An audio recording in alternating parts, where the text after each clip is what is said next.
چھوٹی سی چونٹی کھیت میں کھانا تلاش کر رہی تھی۔ وہ بہت محنتی تھی اور روزانہ صبح سویرے نکل کر دانا دانا جمع کرتی تھی۔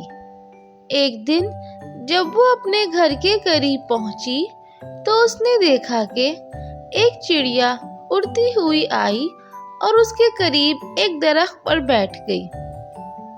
چونٹی نے چڑیا سے کہا، چڑیا بہن، تم کہاں سے آئی ہو؟ چڑیا نے جواب دیا، میں بہت دور سے آئی ہوں اور بھوک کی وجہ سے مجھے کچھ کھانے کی تلاش ہے۔ چونٹی نے چڑیا کی مدد کرنے کا سوچا اور اسے کہا، میرے پاس کچھ دانے ہیں، اگر تمہیں بھوک لگی ہے تو تم انہیں کھا سکتی ہو۔ چڑیا نے خوشی خوشی چونٹی کا شکریہ ادا کیا اور دانے کھانے لگی۔ اس کے بعد چڑیا نے چونٹی سے کہا، تمہاری مہربانی کا بدلہ میں کیسے چکا سکتی ہوں؟